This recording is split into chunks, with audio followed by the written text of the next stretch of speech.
Dad humor. I am cursed with it everywhere I go. My campaign manager, who's not here today, usually kicks me and tells me not to use dad humor. So, I'm allowed. It's like Rubio, all right? Now, how can he be running when he didn't vote 97% of the time? As a senator. and be competitive. Yeah. And be competitive. It's the same thing. It's the same thing with the guy I'm running against. This guy comes up from another district because he would have to overcome 4 points, I think. See, overcome 4 points. I'm trying from my being a citizen. Right. I was in the end of Vietnam. I went to Korea. Two of my offices were axes up in DMZ, Korea. Most people don't even know about shit like that. Right. We're just trying to get my hands done. I think well, I come across once again the extremes. I don't find anybody who says, hey, this has worked out sort of okay. It's okay. It's either you've left me in a waiting room to rot and die or ignored me, or I've had a pretty good experience and I've had my attention back. Actually, I'll be honest with you, the Brooksville VA, they're actually pretty decent. I heard good things. The only place I hear bad things about is Gainesville. Yeah. I don't hear good things about. Now, every now and then I'll get a good story about Gainesville. I don't get anything bad about the one in Sumter and the Villages. I don't hear anything about the one down here bad about the one here in Hernando. The only problem I have is it's run by James Haley. And when I actually,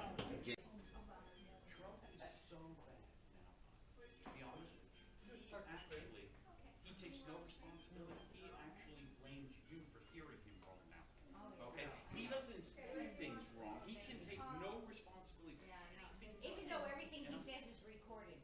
But it doesn't matter. He's going to be in there for everything. You didn't hear him right. I go to Tea Party meetings. I go to conservative meetings. I go to all of it because the job is not to represent everybody that from one side. It's to represent everybody. Exactly. And the fact is there's going to be things Democrats may not be happy I did. There's going to be things that it's like gun conservatives control. might not be happy. Republicans, because they get 97% of the population in the United States want gun control. Right. Sensible gun control. Yeah. Sensible gun. Nobody should ever not be able to go to one of these things at like a mall or something like that. Right. To get a gun without getting a background check.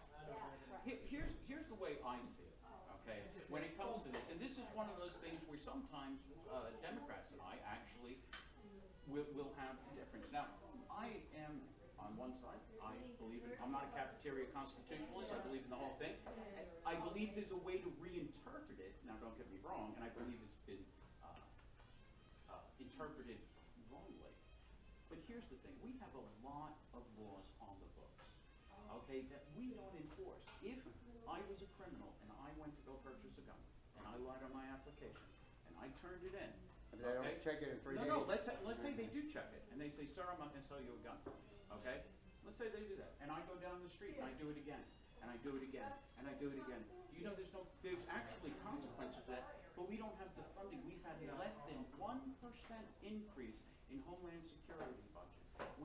ATF, okay, who is supposed to be monitoring this, closing the loophole that we keep talking about, there's actually ways to close that loophole when we don't give the law enforcement the tools. This is where the sequester came in. So my proposal is always, if we give our communities the tools to enforce this, if I have a guy who's gone to 8 stores trying to buy a gun, lying on background checks, I'm going to pick this guy up.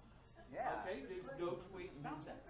If I go to a gun show, okay, and there's people selling Uncle Ernie's gun, okay, and Uncle Ernie's gun, and Uncle Ernie's gun, and out of the backs, okay, you get it, you pay for law enforcement, okay, you set up something, you monitor it, you arrest because that's illegal gun trafficking. That's what I'm saying. Okay, That's what we enforce laws, but once again, everybody talks about passing legislation, but if we actually started working some of the legislation we had, see, we can pass the legislation until the cows come home. But if you don't fund it, like our public schools, okay, the less we fund them, the worse they do, and then we say, look how they don't work. There's all different things happening now that our public tax dollars pay for. Everything from voucher schools to for-profit charter schools. The non-profit charter schools are a little different, but the for-profits are a big deal.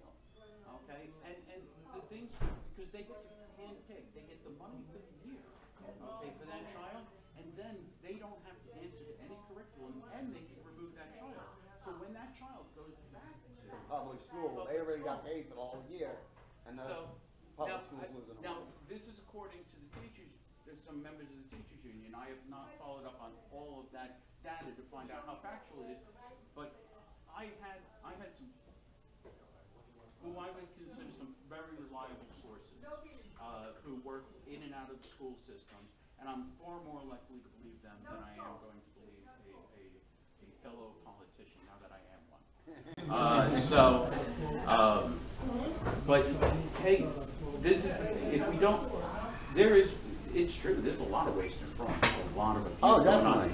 And it goes on, I work in the human service field, I sit, I'm always in a different food stamp office, helping Yes. getting subsidies, keep on life, helping people manage checkbooks, food banks, so I'm in all these places. And I see plenty of people sometimes manipulating, but I also see the people who would not eat that night, okay, if it wasn't for this. And I also see the people who work 80 hours a week and can't keep a roof over their kids' heads. And so at this point, there are things broken all over.